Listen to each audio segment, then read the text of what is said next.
Well, your tax rate is going up, like it or not, even though they campaign to keep your tax rates low. It's time for some straight talk on Bunker Bob, and this is the Bunker Bob Show.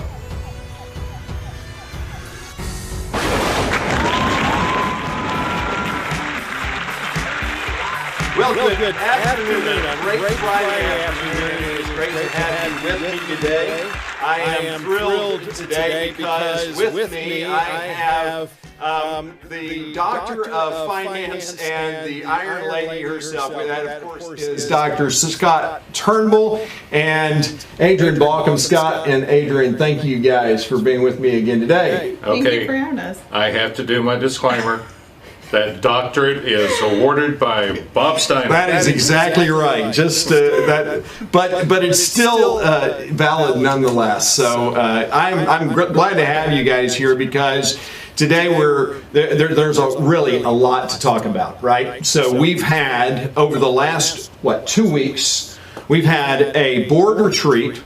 We've had 2 special budget sessions and a city council meeting. And a lot of this was not even recorded or broadcast, with the exception of what I did.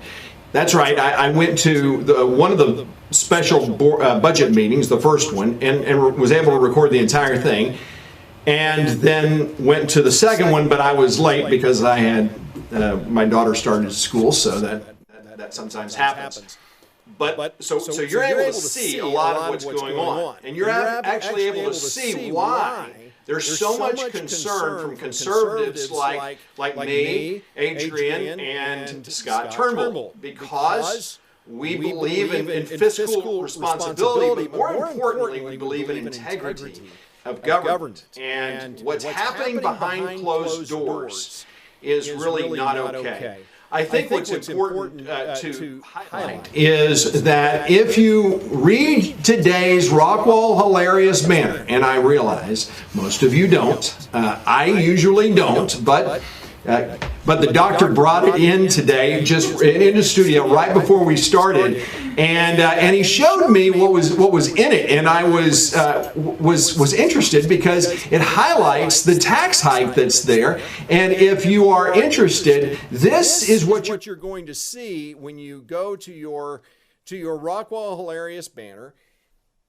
This, of course, is your notice of the 2019 tax year, proposed property tax rate for the city of McLennan-Chisholm, Texas. Now, remember, folks, that Lorna Kippett, Slick Willie Dahl, Trudy Wosner, of course the mayor, Keith Short, and Jim Bloom, they all campaigned because they said that these three, that Steinhagen, and Orchard's not here, and Heron's not here, and Sims is not here, that we raised your tax rate. In fact, we never did.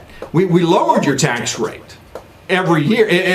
We actually lowered your tax rate. It was, when I came into office, it was over 15 cents. We lowered it down to 15 cents. Of course, that was after the tax rollback, which had absolutely no impact on our ability to fund the fire department.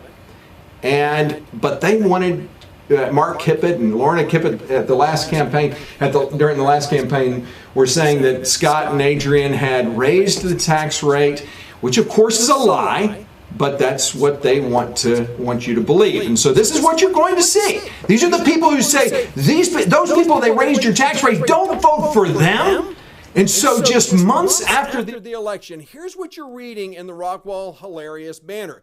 A tax rate of 16.5 per 100 valuation. And that is important because you've got now a city council that is on a tax and spend quest to grow the city size and scope of the city government, just as we had been fighting against. You go down just to see the specifics of this is where you will see the proposed tax rate, the preceding year's tax rate, the effective tax rate, and here's what's really important, the rollback rate, which is 11.9. And so then you're also going to see another big item on the newspaper. It's on the same page, right? Just below. Just below it. And this is what you're going to see there. And I'm going to read a portion of it, but this is the City of McLennan Chisholm. Notice a public hearing. We're going to have a public hearing for fiscal year 2019-2020 budget. This hearing is going to focus on this. Watch this. This budget will raise more total property taxes than last year's budget by $129,870, an increase, folks, an increase of 22.4%. Folks, just to be clear, and Dr. Turnbull, I want you to verify what I'm about to say, because you were pushed out of office by Trudy Wosner, who is the last person you would want to handle the city's taxes, but they basically focused on the fact that you raised taxes. Unlike when you two were in office last year, unlike what's happening now, the city actually raised less money. Is that correct? Correct. Yeah. So there's no misunderstanding. The lies of Trudy Wosner, Lorna Kippett, William Dahl are catching up to them. Here is the facts, and let's keep reading it. Let's keep reading this. It says, and that amount is $53,296 is tax revenue to be raised from new property added to the tax roll this year. So some of it is coming from you, and some of it is coming from new neighbors.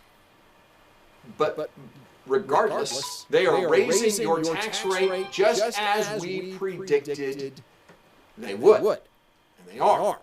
So let's talk a little bit about this. Who wants to go first? You guys, by the way, so Adrienne, you were able to watch it through my feed. Okay, so you're watching the whole thing. Scott, you were attending. You didn't attend the first meeting, or did you attend the first budget meeting? You attended. Wait. Okay, I attended the retreat. You attended the retreat. That's right. I did 7 of the 8 hours. Right, an all-day retreat during a weekday. The next meeting, Yep. I was out of town, and You were there. I was there, and that's the one I recorded. That's right. That's the 4-hour meeting. Yes. And then Monday night, That was a special meeting, by the way. Then Monday they had another special meeting. and I was there for the entire thing. You came in late and just got part of the, About a quarter of it is what I Yeah. was able to record. and then you got all of last night's meeting. Tuesday night's Tuesday city night's council meeting, meeting. Right. So, well, what'd you learn? That they're really good at spending money. I keep hearkening back to Lorna's, and I wish I'd brought it, but she sent out a flyer that says, I live within my budget. Right. I remember that. And I'm sorry, gee, I wish you could bring up the council, because on the council there are 3 people who either currently or for most of their career have lived off the American taxpayer. Jim Bloom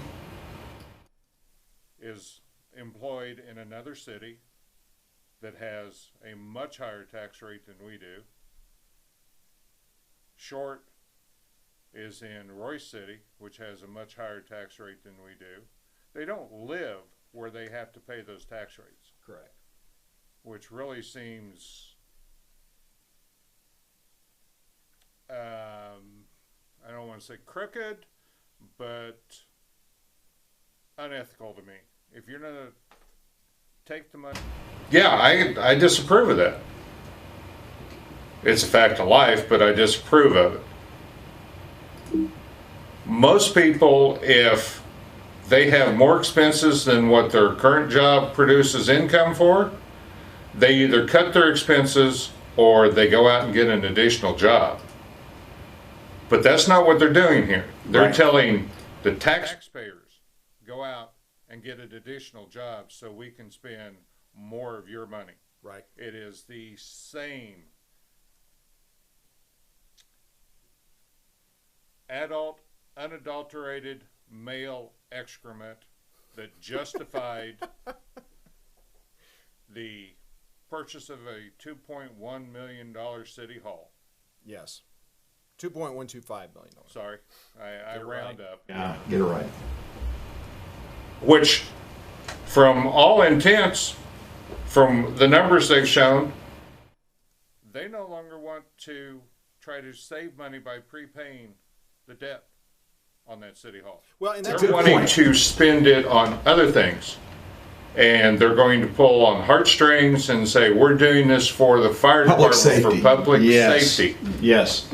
And while because we have a fire department now, we do need to set aside money for replacement of vehicles and et cetera, but it's not the amount of money they're asking for. Can I ask you a question on that? So one of the things that Chief Simmons said, and either of you can answer this, is he talked about the wear and tear on or the depreciation of the fire engines, and that they're old fire engines and that they're going to need to be replaced. And we just purchased them, or we're leasing to purchase, something like that. Is that it's a lease to purchase. Lease to purchase agreement.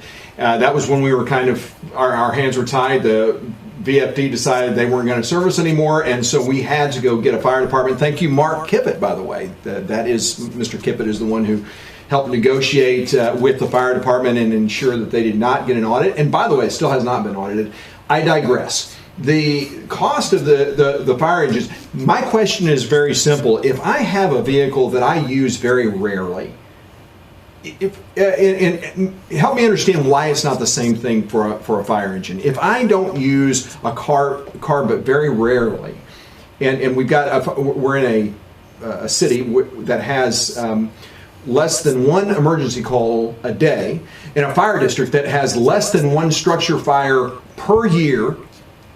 And so how is it that we've got all this wear and tear on equipment, and why is it? Is it just because it's old? I realize bunker gear, it has a lifespan that once a shelf lifespan that it can actually sit wrapped up on the shelf, never used, and for 10 days after the day it was packaged and put on that shelf, it's no good anymore. So it doesn't have to have 10 years worth of use. Yes.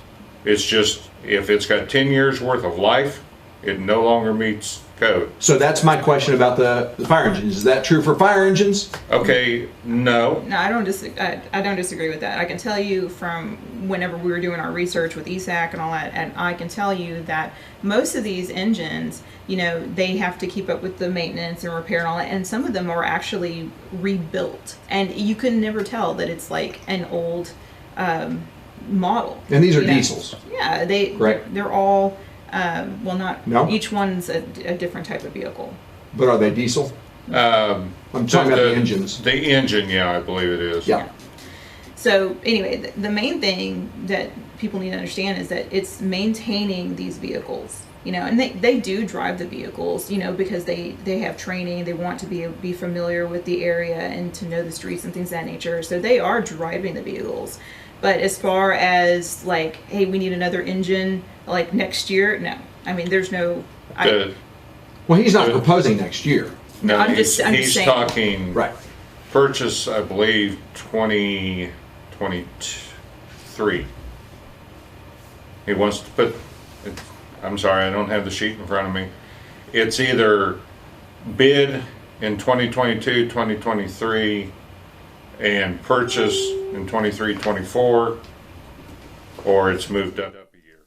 But I believe he's going to purchase it in 2024 because that makes the E1 engine 20 years old. And his reasoning isn't that the engine's going to be worn out. It's that at 20 years, because that's the lifespan that's been put on it by accounting departments and various other entities, scheduled depreciation, including FSO. What's the ISO? At 20 years, it we get no benefit for having that truck in our fleet. Doesn't mean it can't go fight a fire. Okay. It means that our ISO rating is going to change. And can you kind of explain what you mean by ISO? I will let the expert explain that. Okay, very good. There's a point system, and so there's for all the equipment that's used from the station to the personnel, and so that we want to get the best ratings so that the public who lives or resides in that city could have that could decrease your insurance. Because there's a little part in your insurance that talks about hazard, and that's pretty much your fire insurance. And so that kind of, you want to have like a good rating so that you can have a decrease in your insurance. So that's a benefit for one of the things to have a top-notch fire department. Okay, well, one of the things that surprised me, and I think Scott, you were the one who highlighted it for me, is, and I missed it, and I went back and listened to the broadcast, but this was on Monday night, where the question was asked of Chief Simmons if because he's asking for more bunker gear or bought more bunker gear, whether or not those who came from the McLennan-Chisholm Volunteer Fire Department had brought their bunker gear with them, and he said no. Did I hear that correct? You heard that correct. Yeah, even the city administrator was kind of taken back by it, because we had this understanding based on the contract agreement that we created together. That was one of the terms for them to have. So it's like, what are you talking about? What do you mean? So and of course, the people who are hired were the paid personnel that were currently employed by the VFD, the volunteers. Yeah. So they had equipment. And a lot of that equipment was funded by the state through a grant. Right. And that the brother of the fire chief got 10% of every grant, by the way. Go ahead. I digress. I will. See how these things keep playing back? I'm just saying, don't forget these important points. Go ahead. He just slides I'm telling you, corrupt. They were supposed to bring everything over. Squirrel. Hey, Aggie. All of the Yes. assets. Squirrel. Yes. Shiny object. Yeah. And the shiny object is corruption to me. So go ahead. So all the assets were supposed to come over in this agreement. Yeah, and let's not get off onto that, because that's still going to be contentious. So right. But we got that big data dump that had all of their grant information and everything in it, and the VFD, it was either in 15 or 16, purchased $14,000 worth of bunker gear, I believe.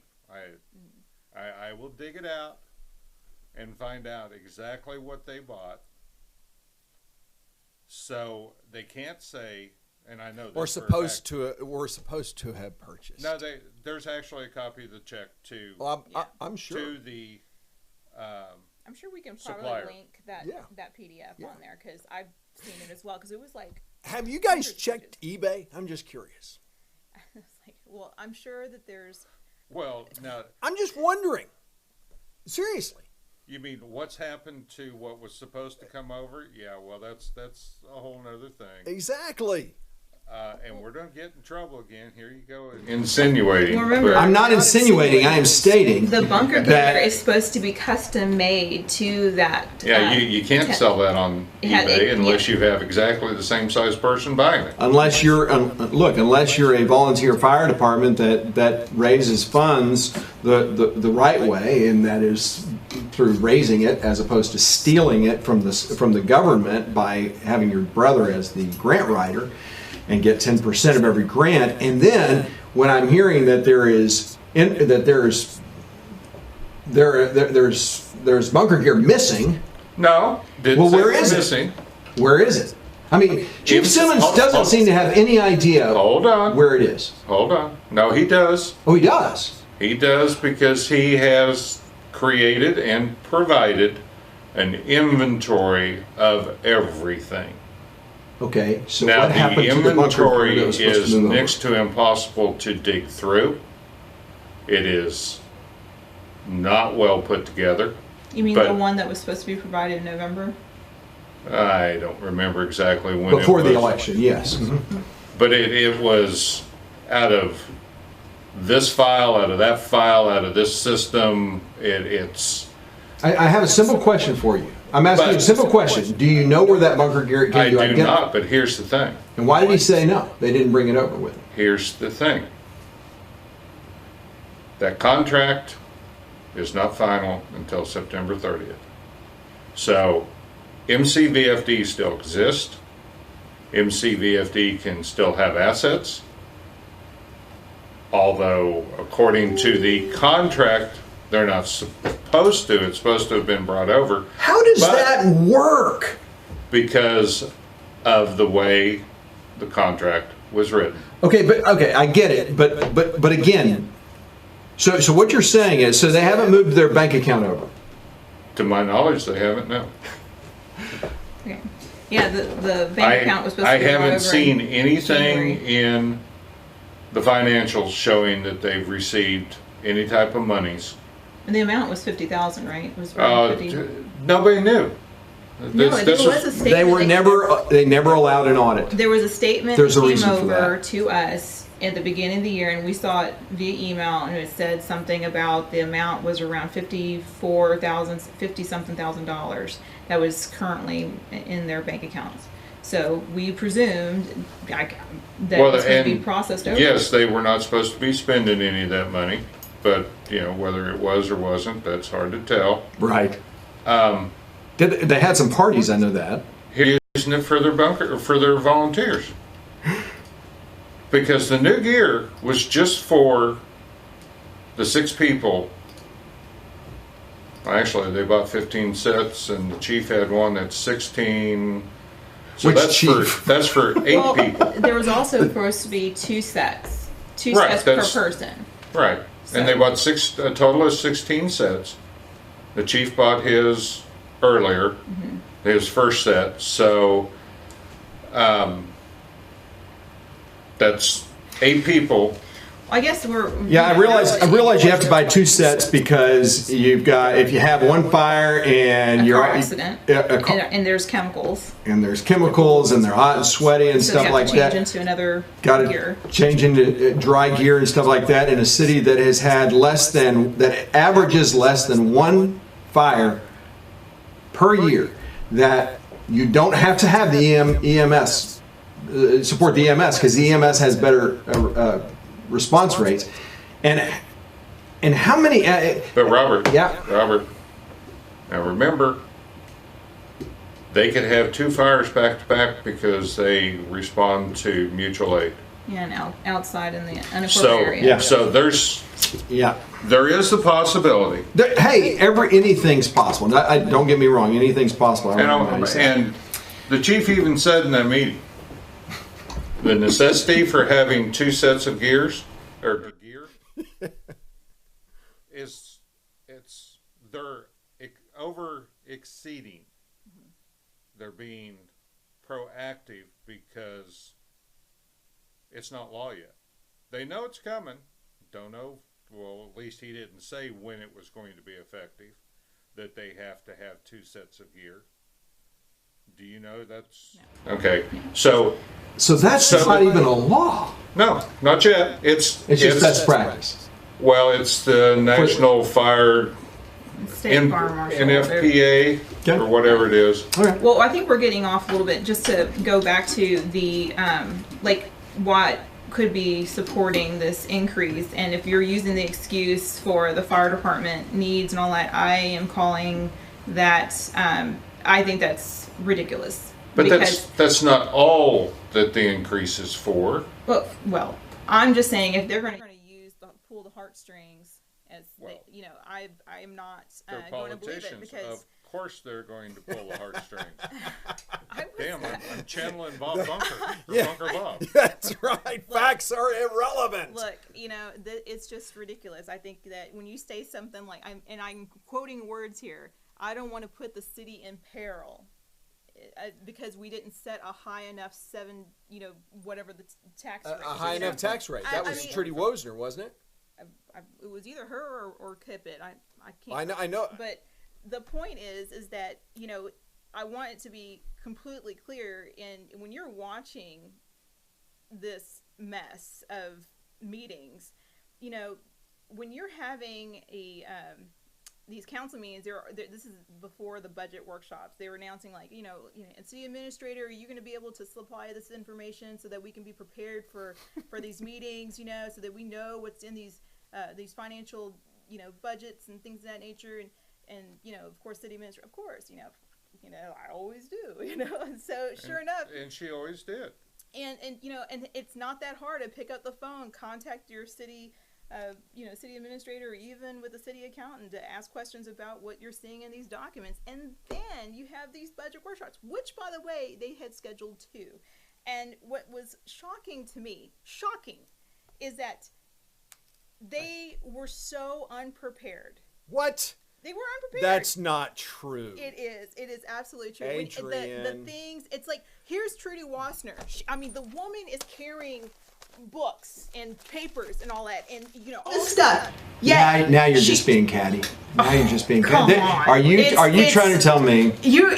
Are you not reading these documents? Are you trying to tell me that the city council, after having an 8-hour budget, an 8-hour retreat, 2 special budget meetings, and a city council meeting, are you telling me that they would find themselves at a city council meeting and actually say, yeah, I just don't like how this is going. I just don't understand what's happening. Yeah, it happened. It happened. So they were not really prepared to make a decision for the budget, the tax rate, and they didn't understand the state mandate. All cities, folks, have to have everything turned in by the end of September. Why don't we? I tell you what. You don't believe me? You know what? I don't believe you. I think the people out there would be shocked if they heard. I guarantee you one thing. I'll tell you right now. What have I got to bet? I got something here to bet. I'll bet you a quarter right now that Lorna Kippett would never come into a budget meeting like this and say she was unprepared. I can tell you that right now. Because don't forget, she grew up on a budget. She understands the value of a nickel. And if there's anyone that's going to be prepared, it's going to be Lorna Kippett. So I want to see the video on that. Oh, wait a minute. We do have the video. We've got the video. Okay, I'm going to show you that Lorna Kippett. That Trudy, did this city council, after all of this special meeting, three special, and yeah, one of them being an 8-hour retreat during the weekday when. And does she have appointments? She has appointments at City Hall, right? Exactly. She has office hours. Office hours. Okay. So let me prove to you that Lorna Kippett is well prepared and ready. Budget itself, once we kind of get it cleaned up, I do have to file that in my office by the end of the next week to kind of stay on schedule. You can still adjust it after that, but you won't be adopting it until September. But I still have to file something in my office for public inspection. So what we would do is, based on any other input that you give us tonight, we would clean this up, and then we would file it in my office. And that's what we would show the public, we'll put it on the website. And then everybody will just understand that we'll still have public hearings on it, and there's still room for discussion before adoption.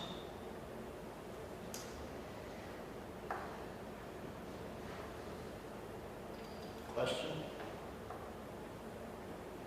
Well, I just feel like I'm looking at a piece of paper that's outdated, and I don't know what the proposed budget is,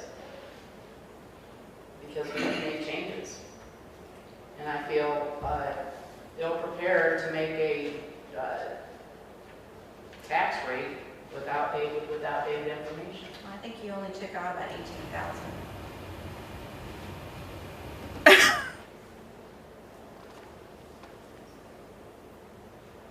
Then the other question is going to be what you do with salaries. Mm-hmm.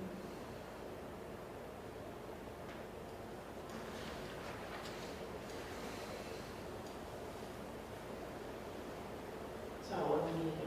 I think they should take a break. Question? I need to firm up the number as much as I can. So at some point you may want to recess and discuss salaries and come out with an overall number for me to put in the budget for increase, decrease, or to stay neutral. Is there any way we can get a hold of Ray and ask him to email you what he's worked on? He is in another. He's with another prior client engagement. tonight. It takes him a little bit to update the worksheets.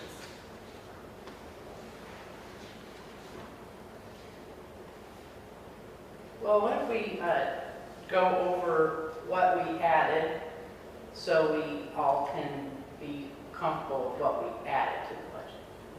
Okay, well, before wanna we do do that? that, it is 7:12. We're going to take a minute because this young man has to use the restroom. We'll have a recess. Give us 10 minutes. Yeah, someone needs to go winky tinky. So they take a break. Okay, so I guess I Gotta eat a little crow here because yeah. Well, where's my quarter? Yeah, there's quarters coming. All right. Quarters coming. Well, Yep. so I mean, are you shocked as I am? Because I thought, I mean, I worked my tail off. I'm sorry, and I know Scott. Yeah, you worked his did. butt off too. Is like to prepare for these meetings. Those documents that they're reading on the screen, because I had my laptop there. You would this particular app with iCompass. I mean, you can click on the link and you review all the documents that's related to the reports that the staff is giving you. And if they're not supplying you the information, then guess who you need to talk to? The staff. And then where is William Dahl? Isn't he like the guy that they're like shuffling? That he is the man when it comes to, he's the money man. He's the financial whiz kid. Yes. I mean, how did anybody count how many words this man said? Scott did. What? Did me? You did? How many? What? How many words did Dahl say at In this meeting? the last council meeting, the whiz kid finance guy, he's got all the answers. How much did he even talk? He said, second, once, and then when asked for his report at the end of the meeting, Yes. he said, I have nothing to report. His finance And, report? and I'm And Short says, excuse I'm me? paraphrasing here. I have nothing to report. And Short said, what? Yeah, and he said, I have nothing to report. And they moved on. And that was all he said through the entire thing. Am I out of line to sit there and say that this is what I feel? I feel like they're completely coming to these meetings and they're unprepared. Well, They had all these budget workshops. yeah, what bothers me the most is on Monday night The budget workshop meeting, at the budget workshop meeting, which they added, by the way, yes, from the last meeting. Yep. And Trudy Wassner was not at That's right. the meeting before. That's right. So, That's right. They did. can you pull up Yeah. What do you? at about 1:25 in Okay. Tuesday night's meeting and listen to it while I'm talking, and you'll figure out what I'm trying to get. Because Okay. there was something that was just really At 1:25. 1 hour, 25 minutes. Is it right there at 1:25? We'll start playing it there. Because But I can't preview it right now. I mean, I'm gonna have to play it. Oh, well then hold on and I'll right, I'll all right. bring you in at the right time. Okay, good. okay. Lorna at Monday night's meeting was ready to pass the budget. She didn't want to do anything because she was wanting to set the budget. And Ray goes, you're just setting the maximum rate tomorrow night. You're not approving the budget. She comes in to Tuesday night's meeting and she still thinks she's passing the budget. In some of the things that she says. But the other thing about the Monday night meeting that bothered me, didn't surprise me, but it bothered me. This is the workshop meeting. Yeah. Yes. They were going over the fire department line items, and they got to the line item for station maintenance, and it was $12,000.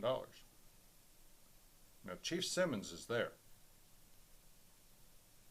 And then they rolled in to electric, water, landscaping, trash, internet, and something else. And Lorna was saying, can we cut those? And Simmons goes, well, that's all included in the $12,000. So this proposed budget that they were looking at had double entries.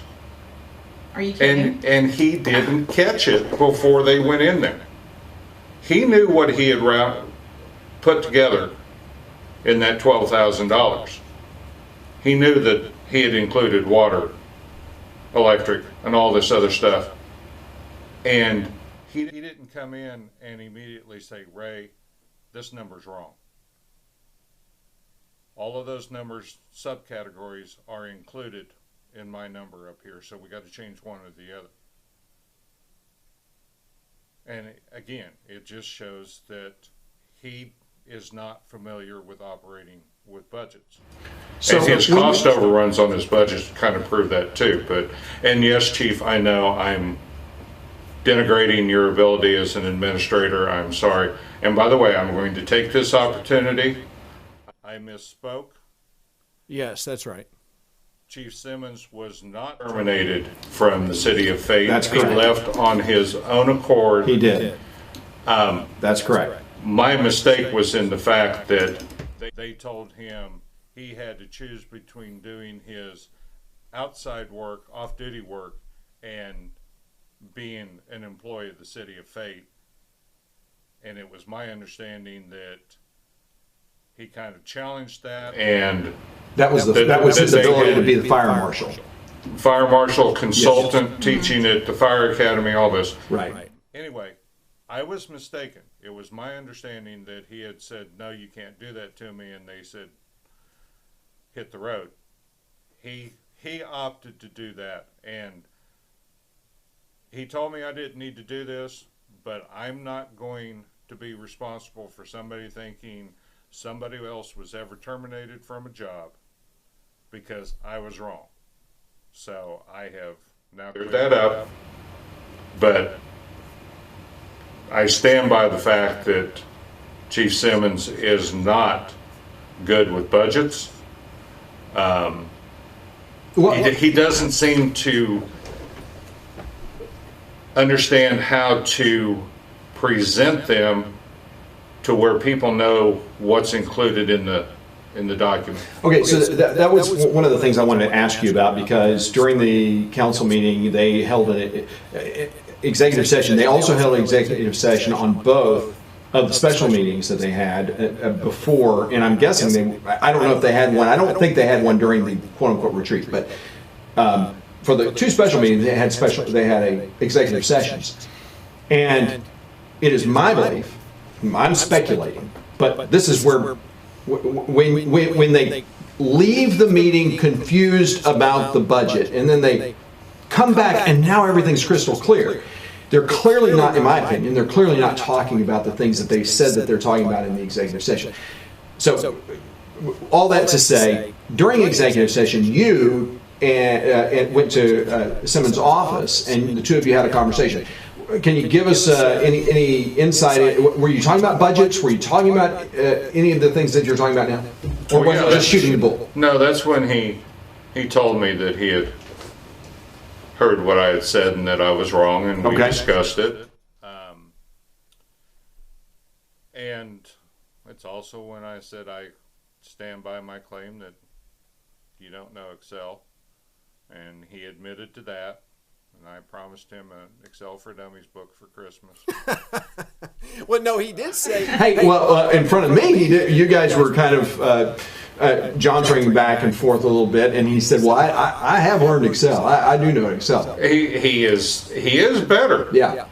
He is better, and he admitted to this to me. Yeah. Before, in his other positions, he was given the budget and told to tweak it. Yeah, but I still don't understand why we have two chiefs in a fire department with 2,500 people in a city. Well, that's just the title, Robert. Oh, is it? It's just the title. Okay. There's doesn't mean anything. Oh, okay. Didn't know that. I thought the chief meant something. Okay, good to know. Because I asked him about that, and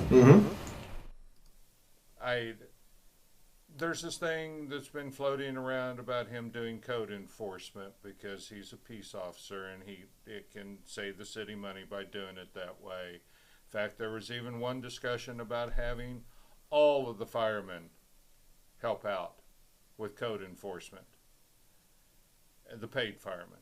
And I said, Chief, how do you have time to do anything but operate your fire department? And he goes, because I delegate my duties to the assistant chief, to the captains, to the lieutenants. And he said, it's part of my job to train them to replace me. Well, that's good executive speak, because you always train the person below you to replace you. How many? I'm just trying to figure out how many people are on the staff of the fire department. If all of this stuff is being done by somebody else, you got those numbers? Well, this is the early one. He should have no need for anything more than about 20 hours a week as a fire chief. Yeah. Because he's farmed it all out to somebody else. Yep. All he's supervising is the work that they've already done. Yep. So we could save money. Okay. But that's how government works, though. I mean, you don't understand the magic of government. No, I do. Unfortunately, you do. Of course, I'm tongue-in-cheek in that. Okay, so in the beginning... what are the salaries? Go ahead. Don't go there. We don't know yet. Don't. All right, because we've got a lot of questions on that kind of stuff. Okay. But we had, yes, a fairly long, and most of it was just bantering back and forth. Yeah. You guys are funny together. You do have a lot of back and forth. He chased me out of the City Hall Tuesday night. You saw him. Oh yeah, for a hug. That's right. Yes. Hey. Now I asked for it. I don't have a problem with that. I don't have a problem with that. All right. That's because I gave him a hard time about how I only got handshakes and his good buddy Mark Kippick gets a big bear hug all the time. So he said the next time I see you, and he never had. So I went, okay, Chief, where's my bear hug? And he started to come for me, and I was like, I'm out of here. You were. That's really true. He caught me, and again, it was all in fun. Yes, but it was. Maybe that needs to happen more often. Yeah. But I want to again reiterate this one thing about Chief Simmons. The man wasn't terminated. Right. I apologize for that. Right. Misstatement. Right. And I think the man is one hell of a firefighter. Yeah. His administrative abilities are maybe not what they should be, but thankfully he's in a small department. Yeah. That there will be no major ramifications with mistakes. But I just, from looking at the budget, I think there's some other things that have been double entered.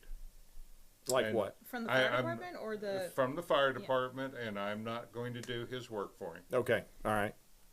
So you caught those things. I said I think, but hey. But even the fact that you caught them, okay. Well, it's the point is that the council's job. No, it's Ray's job. Well, of course, it's Ray's job, but I'm saying, like, they need to be asking questions.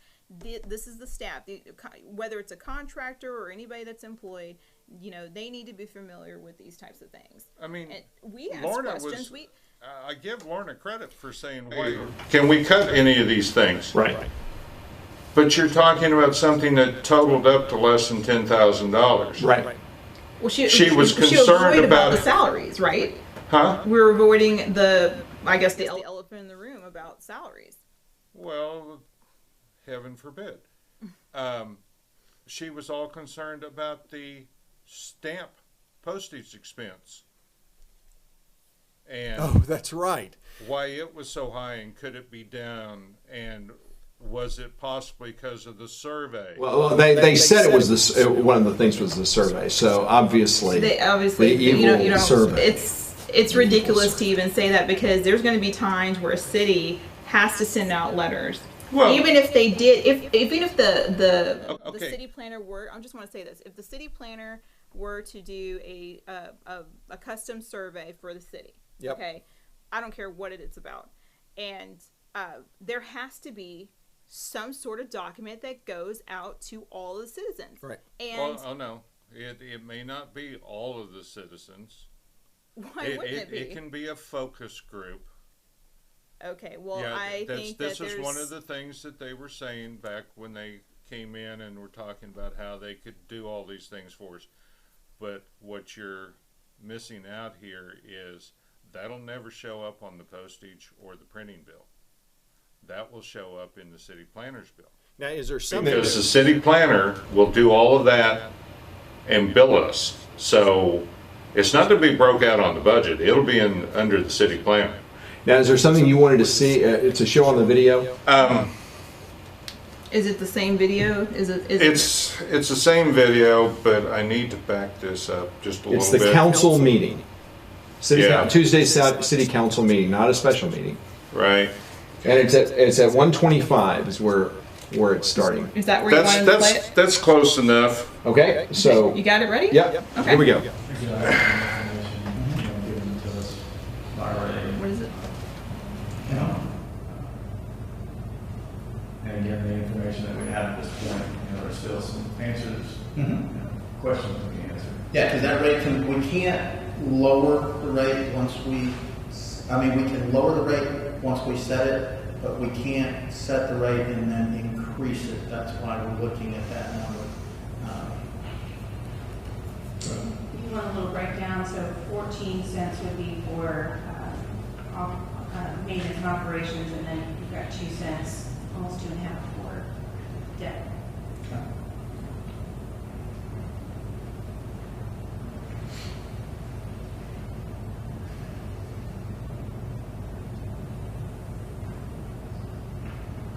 And I can make a motion on that, can I not? That's got to be, Oh, it's got to be a council member. so I'll make the motion to set the Proposed proposed tax rate to 16.5% per $100 value. Okay. All right, do I have a second? Does that motion include the public hearings for the dates? I'm sorry, yes. Here, sorry. Including Including the What's hearings for something I'm 9, hearing 10. is they're trying to get the motion made correctly for having the public hearings, having the tax rate for fiscal year 1920 to be set at meeting to pass, adopt the budget, and that includes 2 public hearings to budget, receive, which is September 10th, I borrowing think. tax rate fee scale.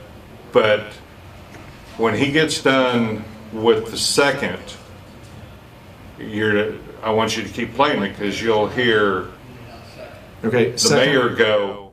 Here you go. You'll hear him go. Do I have a second? Oh, yeah. Going once. Going once. Going twice. once, he just said it. There's the motion on the table. Do I have a second on that motion? Setting Look the closely. tax rate at 16.5.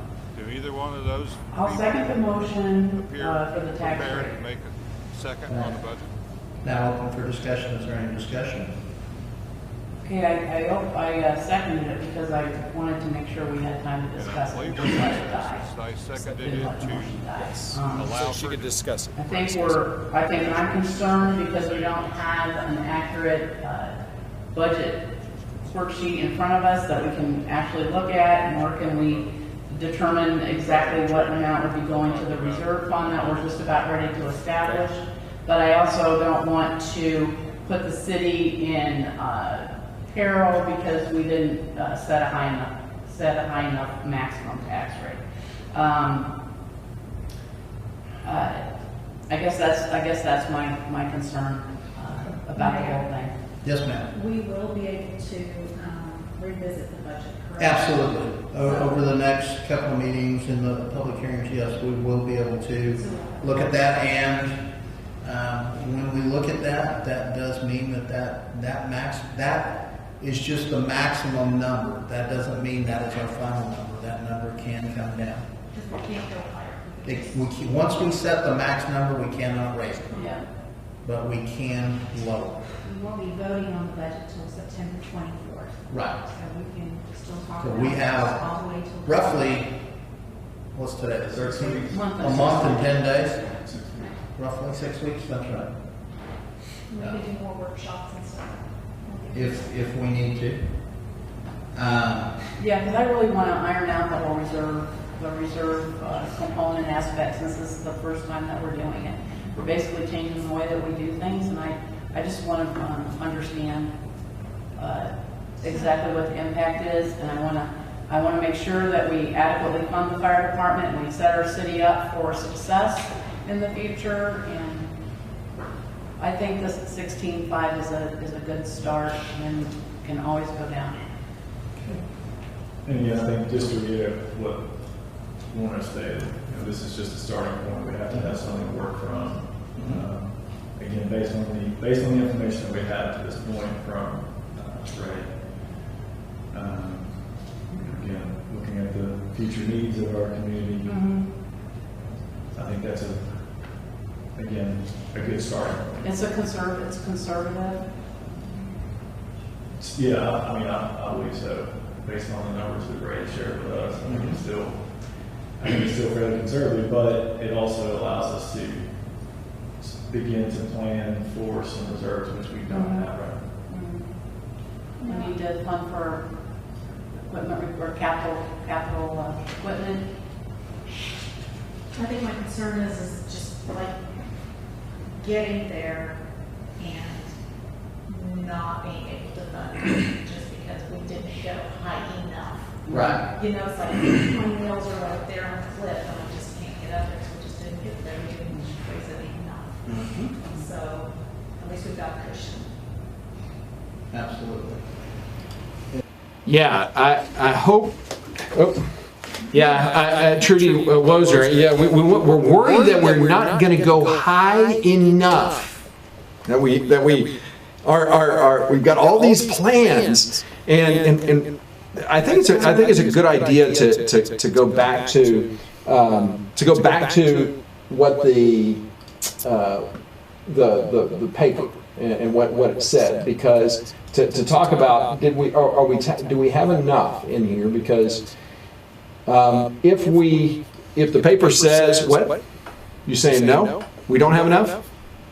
No, I'm concerned about where you're going with this. Well, you're concerned. Well, where I'm going with it is the budget will raise more total property taxes than last year's budget by $129,570.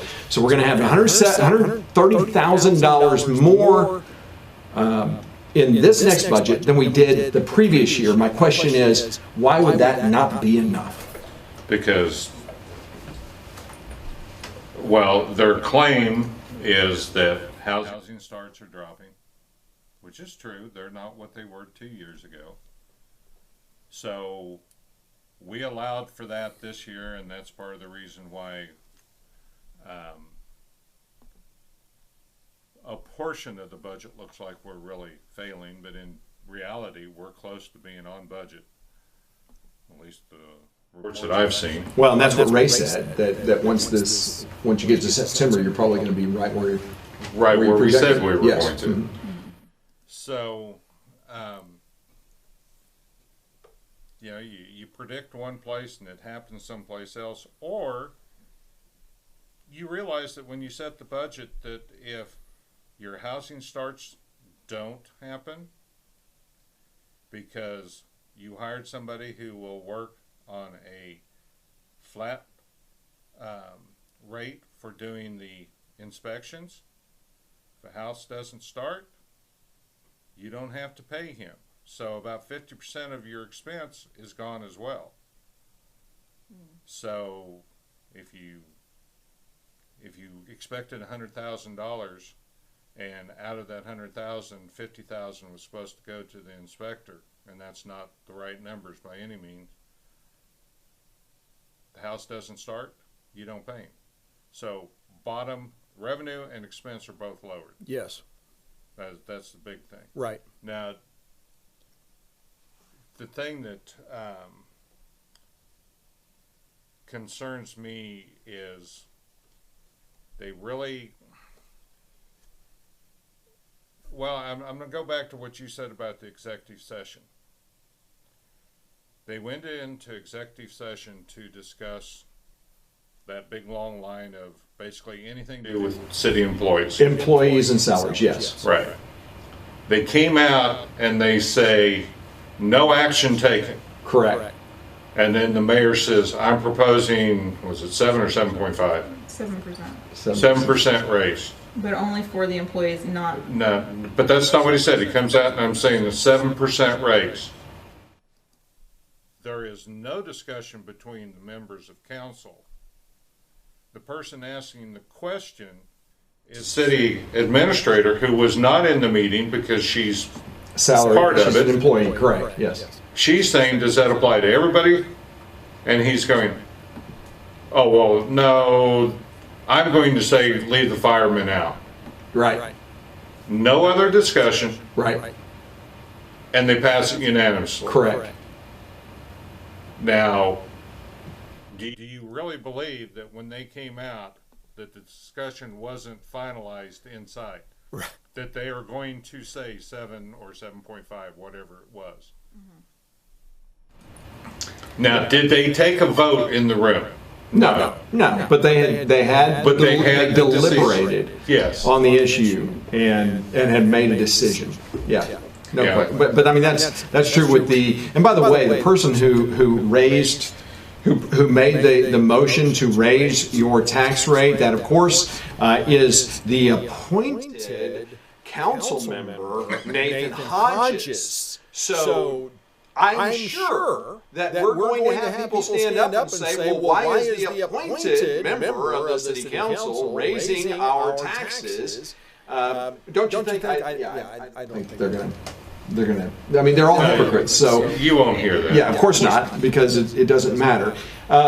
He was the reason I was appointed mayor, but it doesn't since he resigned from office. So you've got the decisions being made. One of the things that they did not talk about at these meetings was, what are we going to do with those outside of the city limits who are inside the fire district that we are providing fire service that contribute absolutely nothing to their own fire protection. This is more than half of all fire calls. Now, of course, that's a bone of contention because Chief Simmons is now reporting that more calls go inside the city than out. Now, I am making a public information request to the Sheriff's Department dispatch because I've got 5 years of past history when I was mayor. I'm going to take the last 2 years, add that to it, and just see what's really true. Because what I found is that I had to actually go in and by hand identify whether or not it was inside the city or outside the city, because the sheriff's dispatch, they consider anything in the fire district as McClendon Chisholm. And so unless you're very exact, it can look like, it can be misleading, is my point. Well, I don't really like how they're doing the reports right now, and it's not as detailed as it used to be. And you would be able to tell based on the location if it's inside the city or outside the city. So whenever they say they go on a call, Adrienne, what? You know the reason why they did that. I don't care what their reasoning is. This is at the end of the day. Because they didn't want your name and your address showing up next to that mental illness call. Well, Scott, I personally believe that if you, because they didn't want you to be embarrassed. That's literally what they said. Right. They wanted to take all of the names and addresses off because it was a privacy issue. Because if the sheriff's department gets a call saying, I think my neighbor's trying to commit suicide, and they show up and all he's doing is getting ready to hang a bird basket or something, and the rope looked like a hangman's noose, they don't want to see suicide attempt or possible suicide attempt next to this guy's name on a public report. Well, I think How do we verify? That's my issue, You have and to I do think an that open I can. records request. Right, and I'm going to do it through this. And Rockwell County Sheriff's. I mean, that's what Right. I did, and that's Yeah. what the ESEC committee did. We ended up doing Right. that, and I mean- it takes some time. But you know, if he provided that information, you know, I mean, to the city council. I think, I mean, what's the city council members going to go do is just, you know, distribute this information to try to purposely maim people and embarrass people because Right. of. But false- if he gives it to the city council, that document exists, and this guy can do a public records request and get it. Right. Oh my gosh, heaven forbid. But guess what? He can think- make the same public request, information request of the fire department and request all of that information. And I'm not required to do sure, it. and I'm not sure that they can They are required to give it. redact anything off of it except possibly the person's name. Well, except in HIPAA issues. I mean, HIPAA does protect those on a medical issue. So what they can do is simply say that they can put the address and they can leave off the name and they can just simply say medical. Right. Which is all I care about, because what I'm looking at is real fires, real medical, and accidents. Right. Everything else is. The unlocking people's car doors is not should not be the part of a fire department. But that's just me. But your question. Yeah, my question about how what's the they're solution? going How are they going to bring those people in? And since the cost of the fire department is going to go up exponentially when the Saver grant now is starting to decline after next year and go away, how are we going to fund it without raising taxes? We have all talked about the solution, and it's a very simple one. Are they even talking about it? Well, I will say this, like I know from personal one-on-one with the fire chief, you know, this is in the probably the last couple of months, is that we have discussed about solutions, and one of the things he's going to look into, he has about a year to look into billing the unincorporated area. And so there's about 66 other cities, and I could list them all, but the point is that there's other cities that are doing just this. They are billing at the unincorporated area. They have to do a ordinance and a resolution to do this, and it has like set fees of what that is, and it's you know, and I know there's going to be people like, oh well, you know, they just had a horrible experience. I'm like, you know what, the same thing that they're going to be doing, they're going to be doing a claim on insurance. So it's just no different than what Rockwell County EMS does. This is, you know, so that's really the best solution at this point. To be able to get funding from the unincorporated area. Yeah, and Scott, I think it was Scott who highlighted that there is a city out there that if you don't pay your water or trash or something like that, what is it? No, actually, what they said was that pay attention to your water bill, because inside of it is going to be the charge for your ambulance service, and if you don't pay that notice, you will not receive ambulance service. So they collect it that way. I want to share something with you, because it was for the August 6th special meeting, and it was the staff report. Special, is that the retreat? No.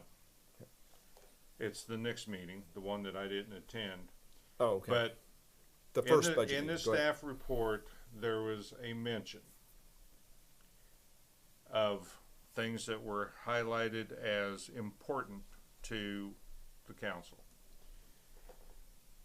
And I'm just on this paragraph. At the July 15th City Council retreat, Council identified several overall goals and priorities.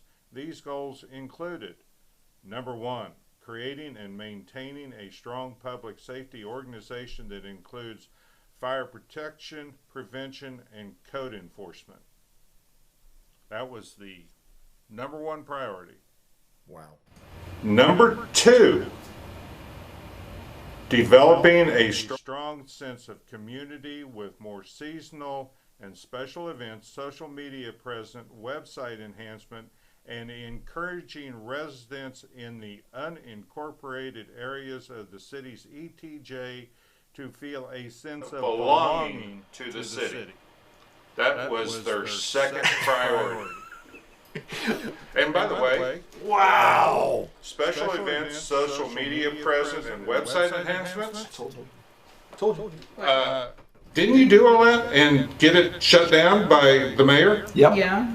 And didn't you lose your admin rights? Yeah, on September 5th, yeah. And who is now, because a council member should not be That's right.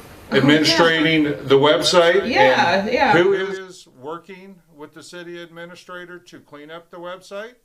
Lorna Kippett. Come on down. Okay, now, remember, encouraging residents in the unincorporated areas of the ETJ to feel a sense of belonging to the city is more important than update the comprehensive plan Right.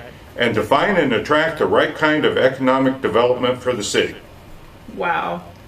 That sounds about right. Legislation vote. Now, do you really think that they're going to create a sense of belonging to the city by sending them a bill for their fire service?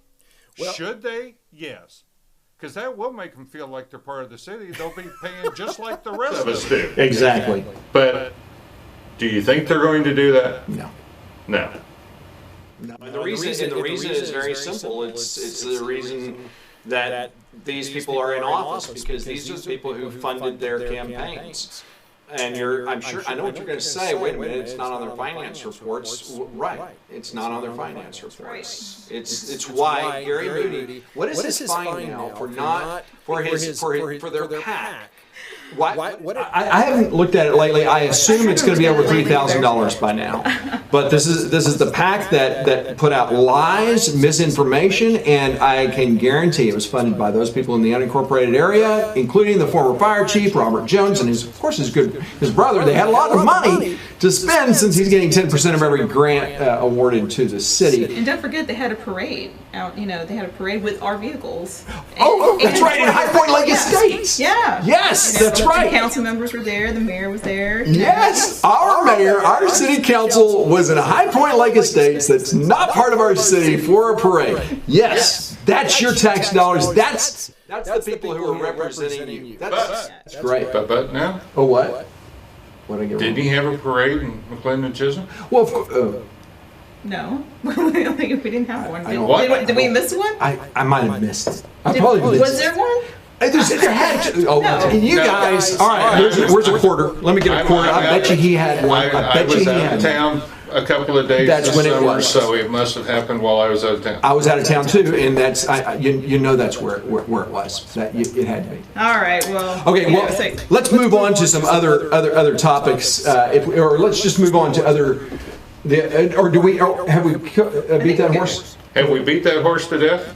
By no means. By no means. I'm just saying what we wanted to talk about today. But we are going to come back and address it again. Good. And so let's talk about new state laws, because there are some very interesting ones. Because the boys in Austin put the screws to everybody who lives in a small city. Yes. And actually, they put the bigger screws in some ways to the big cities, because that's true. The big cities, anybody over 50,000, they have a maximum increase of property tax of 2.5%. Yep. And then automatically a rollback election is scheduled if council passes a higher. Now the little towns, they said, no, you just keep doing it the way you've been doing it in the past. Right. So they make exceptions for little towns on some things, but not all. Right. Yeah. And where do you want to start? Them, well, first off, let's just air out as many of these, just what all these bills that took place on June 14th, 2019. The governor signed this in, and they will take effect on September 1st, 2019. Okay. So the one that's really going to hit us is the first one on that list, House Bill 2439. The building materials bill. Right. And what's that about? Building materials. Well, yeah, but don't be a smart I talked about it on the show, but let's get into that. So essentially what it is it's to regulate building products, materials, and the methods. So cities cannot require specific materials in the construction, renovation, maintenance, or alteration of a commercial or residential building if the product or material is an allowable use in the last 3 cycles of a national code, which is 2012, 2015, and 2018. And so there's an international residential code, international building code, and whether or not it was adopted by the city or not. So it applies to most structures, residential, including multifamily, accessory buildings, and commercial. So, so there's some things that we want to highlight because they, we have HOAs, and there's a lot of houses that are not in HOAs. So we have kind of delved in a little bit on the research, and it looks like if you have a deed restriction, you just kind of want to incentivize that because it's a good thing, and this thing really doesn't really apply there. But if you don't have deed restrictions, then you're kind of you're going to have to face the aesthetics that could possibly change the view of your community or neighborhood. Okay, now I'm a little concerned about whether or not this applies to HOAs. I don't think it does. It doesn't Because- because of deed restrictions. Yeah, but prior to 2012 or 13, HOAs could prevent solar panels. And Correct. They passed a law and It's said, 2012. Yeah. Right. You got to allow them now. Right, but this is the reason this is different is because the people when you buy into a development that has an HOA, you are signing a covenant, you're signing an agreement. Unlike a city, when you move into a city, there's nothing to sign. The laws are the laws, and there's really not anything you can Okay, do. but when you signed the covenant in 2011, Yeah. the covenant said that they could prevent solar panels. No, all right, wait a minute. Let's make sure what the covenant is saying. You can't do something. The state is saying you can do something to the homeowners, and so, yeah. I mean, I don't think that this applies at all to HOAs. But that's the I've seen reason. no evidence. Yeah, and in this particular bill, when you look through it, it's there does not mention like homeowners association, doesn't mention anything about deed restrictions or anything like that. This is affecting those that are like in communities that don't have anything. They don't have because usually you have your codes that the city adopted, the ordinances and things of that nature. So that's what this thing is talking about. And William Dahl is hoping and praying it does because he doesn't want to get rid of his metal shack. You're right. I know. I'm going to change it. I know. Get rid of that shack in the back. It needs to go. All right, HOA is after you, bud. But the thing that I find interesting, and correct me if I'm wrong, under this bill, could the city build a metal fire station? Yes, they can. Yeah. Oh my goodness. Now there is. Oh my gosh, the Kippets will have to leave because their property values are going down. Build metal shed. Build metal shed. And while we're on that, not to dig too much, but do you guys remember that we were going to have to put up the tent to protect our fire engines because they couldn't set out in the cold or they'd freeze? Oh yeah, I do remember that. How many vehicles do we have? We have all of them. Well, that was a great answer. We had 3. MCVFD had 4. Okay. That's 7. I'm counting, by the way. Yes. Good job, Aggie. Thank you. Don't go anymore because that's the top. All right, so, but that's we as had- much as we've got. But, just a Can't do any second. more than that. One of those may have gone home with the chief at night, his command vehicle, or it may have set up there. I'm not sure exactly what his. Gone to Arkansas. No. No, That's our chief doesn't. our chief. Oh, our current chief. Our chief doesn't have anything to do with Arkansas. Oh, okay. Yeah. But they have room in the 2 stations for 4 vehicles. They're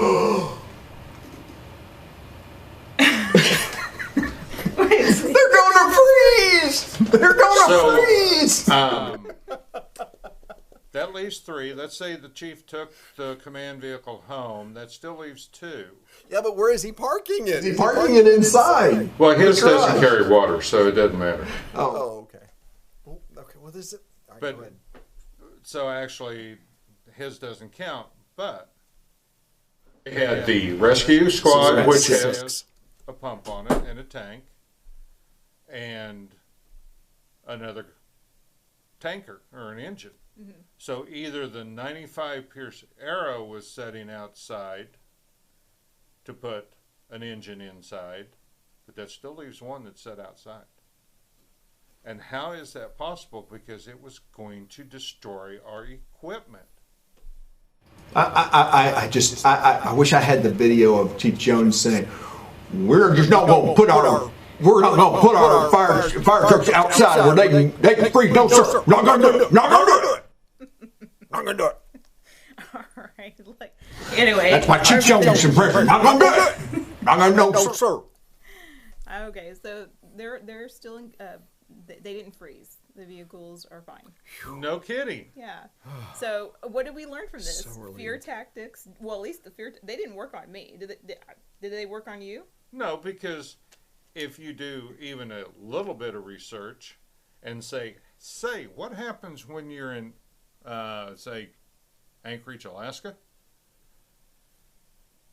How do they deal with it there? They run dry pumps. Or they recirculate it. Huh. You look at any place that does up north, there are places where the water would freeze between the time they leave the station and get to the fire because of the temperatures that they run in. Not my fire truck. No, sir. Not going to let it freeze. They're going to let it freeze. What's next? Okay. All right, moving We on. digressed. So, all right, next bill was the. You know, I saw Chief Jones at Home Depot one day. I did not recognize him. He walked up to me. I've got a very distinctive truck. It's maroon because it's Aggie maroon, but it's a very distinctive truck. So I could tell he was looking for me. He came by and he said, "Hi, Bob." I didn't recognize the guy. He's gained a lot of weight, almost as much as I have. Almost as much. He weighs almost as much as me now. I mean that's. Okay, so HB 2439. Go ahead. Is increase architectural and setback standards to help ensure quality development. Landscaping, buffer requirements, monotony rule, overhangs, trims, roof pitch. Increased number of building materials required. Are we still on building materials? Oh, we are. Let's. But All right. one We thing got to it. note here is that it says number 5, train city staff, city engineers, city planners, city managers, P&Z commissions. Oh Lord. Hold on. Hold on. I thought you said you didn't see anything about HOA standards. It says incentivize. Number 3, incentivize HOA standards and deed restrictions, material and architecture through Chapter 380 agreements. It's encouraging deed restrictions. So there. She got you. She Yeah. has you. But she said that she didn't see anything This is where not it said the- anything about This is HOA. not the this is- HOA didn't appear in the document. This is not the Texas bill here. I These are deal with quick this and- all the time like an old married couple. It's really Hey, sad. no more rumors. I'm just telling you. I deal with this all the time. Every time we're on the phone and both of them are on, this is what happens. Yeah. So the point is to train these the city engineers, city planners, city managers, P&Z, and city council on these standards. So we move on to House Bill 3167, the Development Shotcock Bill. And this one's a little bit confusing because I don't know how many times a person can reapply. So Well, basically what that says is if somebody applies and the city drags its feet, if they don't give a result back within 30 days, they must take action, or which basically is, I think they just have to schedule it for the P&Z. I'm not sure they actually have to hold P&Z, but they may. Within 30 days, it's approved. Oh, Yeah, so this is how they're going to do it. So an applicant can choose an alternative procedure if the process allows for a shorter approval period. So standard of judicial review, city has the burden to prove by clear and convincing evidence that not preponderance of the evidence that the disapproval meets the requirements of the law and a differential standard may not be applied by the courts. So essentially, what happened? They can do what happened in our neighborhood, and that is basically just kind of if you don't take action, Yeah. then it's approved, and that's what city. So this is the next time Dollar General comes around the turn. They're going to miss a few things by accident. I'm so sorry. We just flubbed it. I'm sorry. We didn't want that Dollar General here, but even though Mark Kippett worked hard to get it here, but just make sure it's not my pump. Don't let my pump freeze. So the main thing is to worry. Their concern everybody's concern should be timelines, that they need to be responsive. So All right, next item. Board of Adjustment bill. So this is the bill. This is House Bill 2497, Board of Adjustment bill. Ability to appeal. The Board of Adjustment, or ZBA, has expanded. Any of the listed persons may appeal a decision made by an administrative official related to a specific application, address, or project. So the person who filed the application, owner or representative of the subject property owner within 200 feet of the subject property, or any officer, department, board, or bureau of the municipality affected by the decision. How is it different than it always was? I'm not sure the property owner within 2,000 feet can appeal the final decision. They can appeal. It's a small change. Then. Yeah. Okay. So it's just increased litigation of decisions by surrounding property owners. That's basically the likely effect. So the House Bill 347 annexation bill. This is ends most unilateral annexations by any type of municipality, including home rule municipalities, regardless of population, location, or provision of water and/or sewer to an area. So most annexations may only on request of the owner of the land. So the likely effect will be significantly curtailed municipal growth. So what that's done, the provision of water and sewer to an area. Remember when the water district came in, our option was we could offer to provide the water and sewer and control what they were and block them. Yep. Well, now cities aren't incentivized to do that because they can't annex it in unless the developer says we want to come in your city if you provide that. Yeah. So right now, cities are in a feeding frenzy of annexation because it is their last ditch effort before September 30th when this takes effect. September 1st. So that's why you're seeing massive annexations all around the state of Texas by cities. Go ahead. So Senate Bill 1152, elimination of some franchise fees. Now this one's gotten me a little bit curious. So telecommunication providers utilize municipal rights of way to run lines for telephone, cable television, and video. They pay fees for this use. So the bill amends section 283.051 of the Local Government Code and 66.005 of the Utilities Code to reduce franchise fees paid by telecommunication providers to pay the larger fee of multiple use fees per year. So certified telecommunications providers will file an annual written notification with each municipality it services of the fee it will pay. Okay, now I wonder, since it's telecommunication, well, in this day and age, landlines are pretty much history, and they're carried over the cable anyway. And that doesn't say anything about cell phones because you're not getting a franchise fee off the cell phone. So I don't think that's really going to change too much for us. I don't either.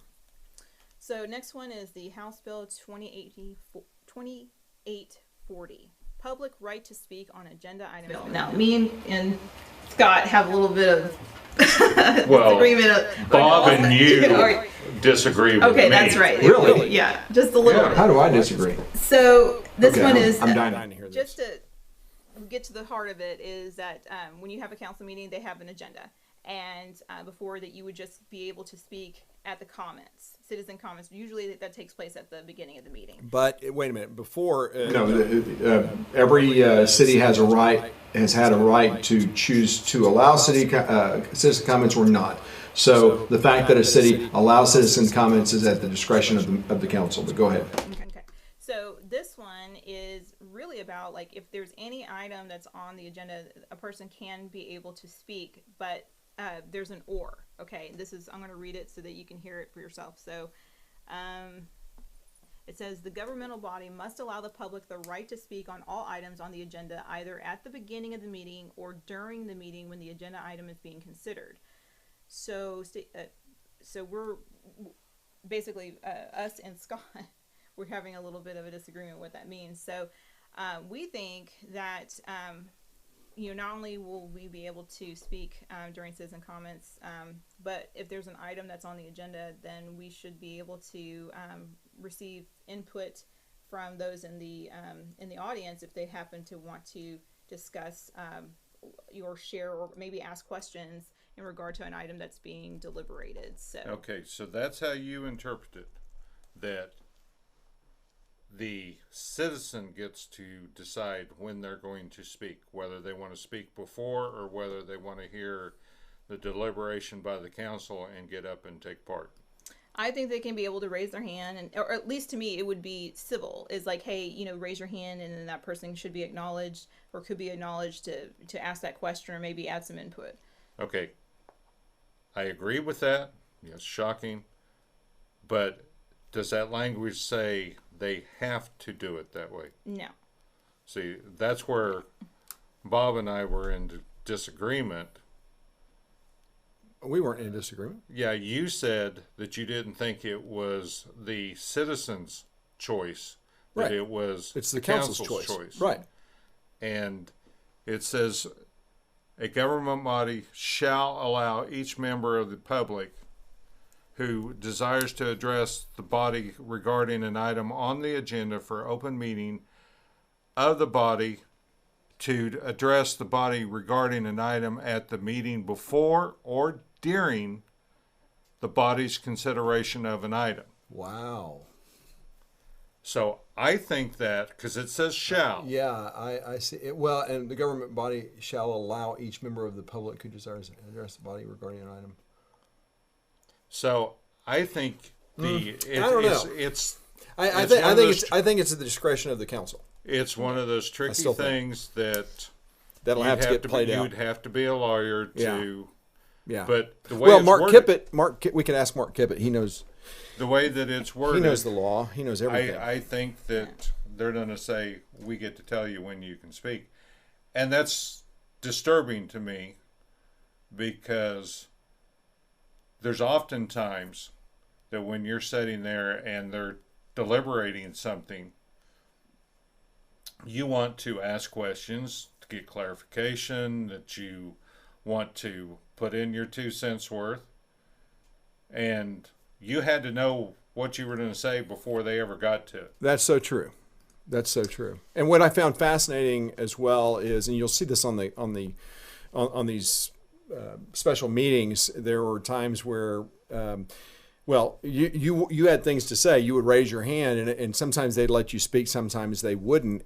But the way they positioned the tables made it, their backs are to you, literally. And so these special meetings are a farce of public open meetings. It is anything but. And so I think that's so important, that if you're going to have these special meetings and you're saying that you want people to involve themselves. There was a guy that attended that Monday meeting. The Monday meeting, and one of the things that he said, which was I thought was very insightful, is that he didn't feel comfortable trying to raise his hand or speak. There were several times that he wanted to say something because what they were saying sounded crazy or wrong, because he's an engineer by trade. He understands these things, but he felt inhibited from speaking. He said, I didn't have the gravitas that Scott, that's the word he used. He didn't have the gravitas that Scott had, and so he felt inhibited from speaking. This is a guy who could have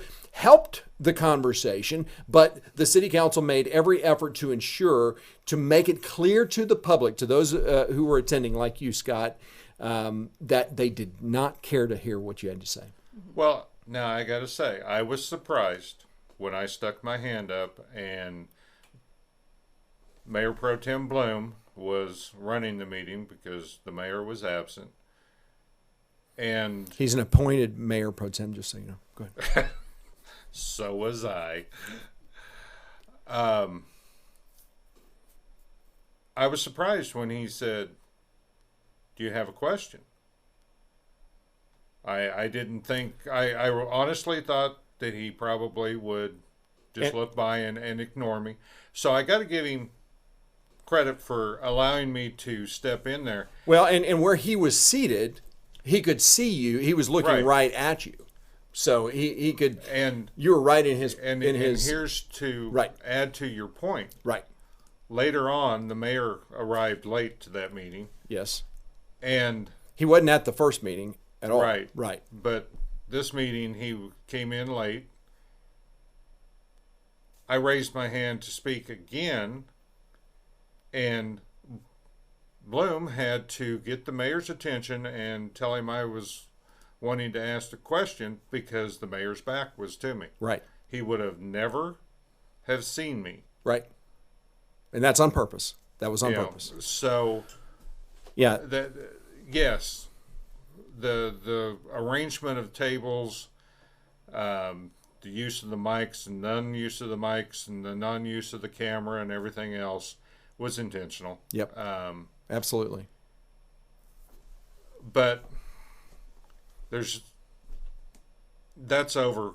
But the thing that you were talking about, and this is something that I want to jump. Well, finish this, but we need to go back to that special meeting with the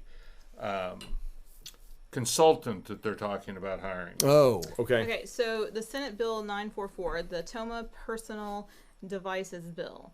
So provides that a current or former officer or employee of a governmental body has no personal or property right to public information created or received while acting in official capacity. By the way, I just want to throw this out just to make sure that everybody's aware that whenever you are an elected official, council member, mayor, whatever, you know, going out to any other meetings or other like county meetings and all that, when you're sitting there standing before at a public meeting, you can't sit there and say, look, I'm just here to speak as a citizen. Right. You are an official 24/7. Right. So just had to say that. Okay. So essentially what this is you got to provide your information to whatever, you know, it's your cell phone, you know, your mobile devices. So. Well, and they require that cities actually purchase cell phones for the members of the council now, so that when text messages or any conversation is a matter of public record, because it is now, and if it's on your personal device, you have a responsibility. You have to disclose it if it's requested, and that was always a difficult thing because there's so many cities. What they're finding is that the people who are in office, they get personal emails, and they use their personal emails or personal devices to hide their activity, and so that they can show that, or they can make decisions without the benefit of an open deliberation. And that was what I think is so interesting. I want to stop there for just a second, highlight the fact that every one of these council members talked about how long of meetings I held. And it was absolutely true that we held long meetings, and it was the first time in our city's history that we actually had meetings that lasted more than 4 hours. And essentially, they were long because we took time to deliberate and really work through problems. We were not working off on the side and then coming into the city council meetings and making the decision. We worked through the problems. That's why we had long meetings. What I will say is that this city council has had very long meetings, and they continue to have long meetings, which I think is good because it indicates that they're deliberating out in public in some areas. But in other areas, clearly, they're making decisions behind closed doors. The decision to appoint Nathan Hodges was clearly made behind closed doors. The Texas Attorney General's office is about to get involved in this. This city council is going to be facing some legal issues coming up because of their activity. But I would just simply say that if you're getting on them for having long meetings, don't. What I get on them about is we had long meetings, but every one of them was recorded. Every one of them was broadcast. Every one of them was you can go and get the audio recording at the very least because we were open and transparent. Right. Yeah. So. All right. So the city council added to this budget cell phones for city employees and. I think it was the mayor. And that's all right. Was it all members of council, or is it just the mayor? I thought it was everyone. No, I think it was everyone because of the price that they ended up saying they were putting in there was just Ridiculous. well, I think it is. Yeah, it is. And the fact is I'm curious to see what they're going to end up with. yeah, I am too. Are they going to end up with a Samsung J? Or are they going to end up with it's a smartphone that retails for $50? Mm-hmm. Or is it going to be the Samsung 10? Or the Apple, the iPod, the iPhone 10. Yeah. Right. Yeah, for $1,100. Yeah. That'd be interesting. And the fact is that they could go to Best Buy Right. and buy AT&T or whatever, Right. J's, Yeah. and pay $50 a phone per month. And that's what it would cost them. Now, I don't know what they're doing. Right. Who knows? There may be something through TML since this has been passed that TML's or through Buy Board that's allowing them to buy phones and contracts cheap. You would hope they'd take advantage of that, but we don't know. Well, they were not prepared for this budget meeting. I mean, this bill? Yeah, this budget meeting. They were not prepared, and I will tell you this. I mean, you guys tell me if I'm wrong here, but I give amazing kudos to Lisa Paloma because she had so much information for them, and we know this because it's on that what is that system that iCompass. The iCompass system. So we were able to go in, we were able to see a lot of the information. We were able to be prepared for the meeting. I mean, we're not elected officials, and we're watchdog. We're now a watchdog group basically. And well, she's working off like how when we were there, like there's certain things, expectations that we wanted. We wanted briefings, and she That's really right. is delivering. But again, right now what this council's doing is just basically letting certain documents to not be prepared, right? Like an example for the fire department budget, there is no question that they should be fully aware of what's going on, what's being paid, all that documentation should be ready to go, and it should have been ready to go months ago. Yes. And they are not. They just can't decide. They feel not confident in the information. It's old, outdated information. What is going on? Yeah. I mean, seriously. Now, being the money guy. William Dahl. You're talking about money guy, William Dahl. Me. Oh, okay. Oh, someone who is actually a finance guy. Okay, yeah. Sorry. I have to say that when we sat there in the meetings and started changing numbers, it drove me nuts. Because there was no way to truly keep track of what was changing in each place. It's not true. While you were talking. It's not true. Because when your numbers never matched me. They were not. Well, they were very close, and I mean they were close. I created the Excel spreadsheet on my own. I put all the numbers in, and so we were able to see it as we went. It was very close. We had one master Excel spreadsheet that each of us all got, and yes. we all like plugged in whenever we were on certain items and all that. I mean, that's what I remember. But I'm pretty good at Excel, so. Anywho, the point is that that it seems that there's been a lot of skirt tailing with letting things slide and just trusting and instead of following up. And it's like that's I believe it's one of your responsibilities as being able to make informed decisions. You have to have information to make that type of decision or ask tough questions. I mean, for goodness sakes, I mean you have to make a decision on whether or not we have any employment increases or salaries or anything that's deciding if we need more staffing for certain things. So the point is what I'm trying to make is that do you not know what your role is as being a council member? Yeah, I think the title of my last show was "The Blind Leading the Blind," and that is apropos. What's next on the any other bills that we wanted to highlight? Okay, so let's go back to that one. I wanted to go back to when Will Dan is the name of the company that they brought in to do a rating or a rate study for the sewer department for the sewer that services Sonoma Verde. Yes. The proposal on this is $9,000. Now the guy got up and he started speaking. And this is where it got confusing and Mr. Black wanted to speak. Yes. Because the guy goes... Wait, first off, Mr. Black is an actual person. Yes. It's not like some sort of code name or something. No, he lives a few doors down from the mayor. He's the gentleman that attended the meeting. He's from Longview and really nice guy and asks a lot of questions. But what happened was this consultant goes, well, here's an example. If it's really rainy in May, your revenue will be down, and then it'll come back up in June when it dries up. And being an engineer, it was apparent, and being a non-engineer, I'm going, stormwater and sewer damn well better not be mixing. Exactly.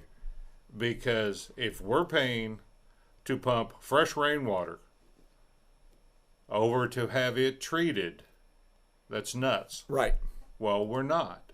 But this guy services so many different places. He is so used to everyone owning their water that he automatically made that pitch. Yep. Then he moves on a little bit later and he's addressing something and he goes, oh, but you don't own your water. It's from a private company, so you can't do the billing that way. And what he was talking about there was basing your sewer rate on the amount of water you buy from your water company, which is the way a lot of cities do it. Right. Right. And it's And this easier. is to claim that a family of 6 is going to use more water than a retired couple of 2, and this allows it to be more fair. So he caught himself. But then as we moved further, he goes, I want you to know that I am totally 100% in favor of you owning Right. your water department. And he goes, and I have helped several cities buy the independent companies and bring their water department inside. And the going rate is $2,000 to $3,000 per active meter.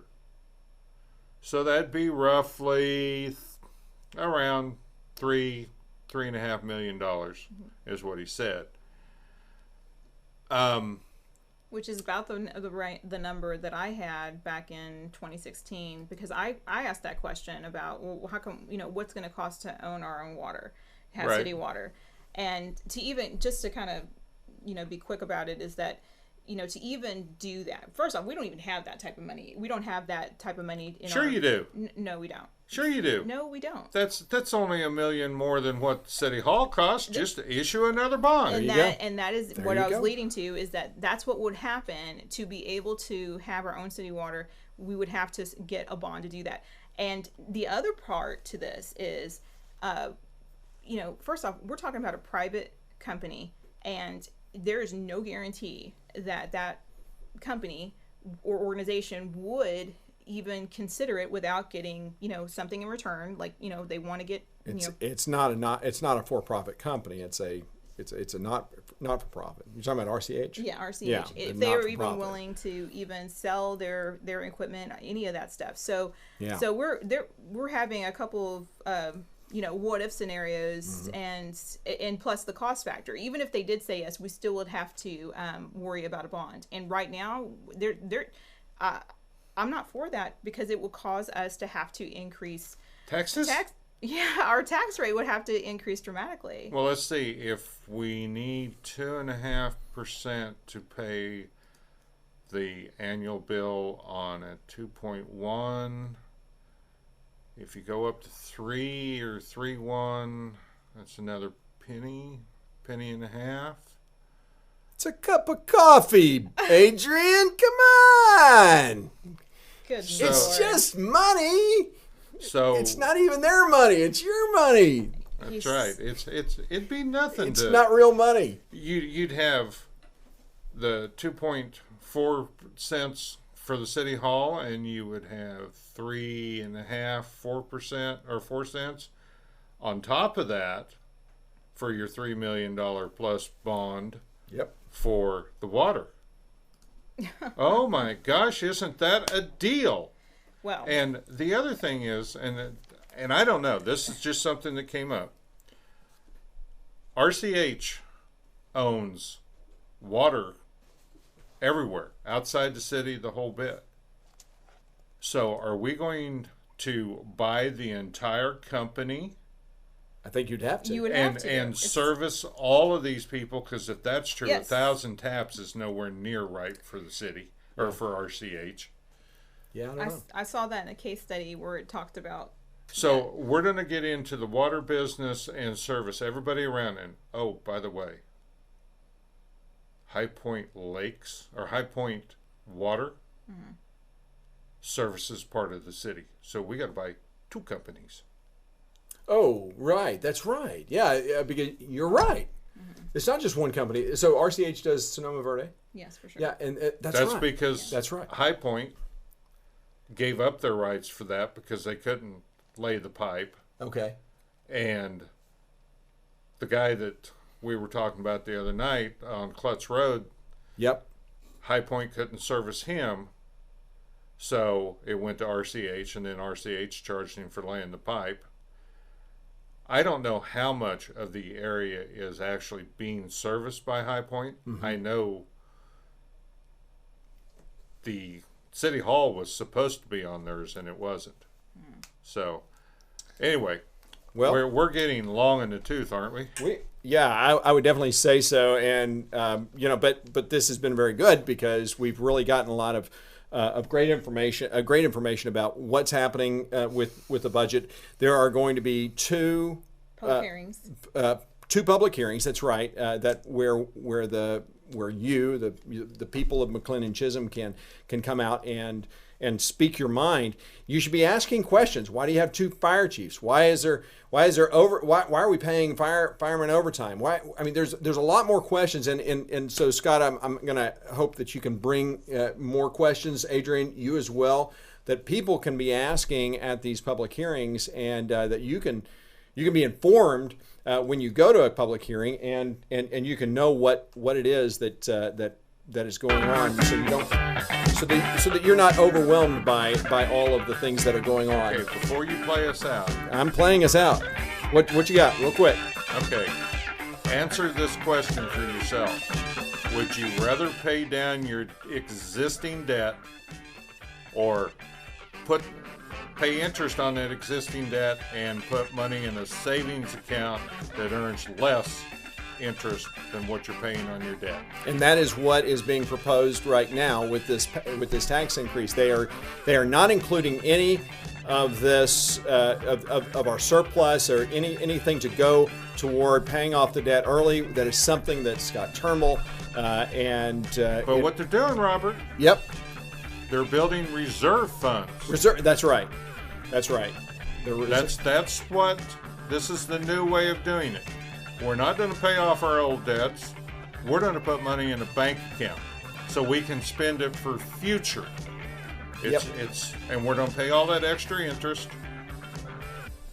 but we're doing what's best for the city. Yeah, and so obviously there's a very big difference between fiscal conservatives and liberal leftists like we have in office right now. And so I do hope that if you have questions or comments that you will email me at bob@bunkerbob.com, and be sure to subscribe so that you get notice of when I'm broadcasting. I have been broadcasting some of the meetings because the city is not, so you may want to stay tuned on that. I hope to see you next time. I'm not sure when we're going to I'm going to broadcast next week, but hopefully it'll be Monday or Tuesday, and we will be bringing you more information about what's going on in the budget as well. So until I see you next week, I hope you have a great weekend and look forward to seeing seeing you then. Have a great one.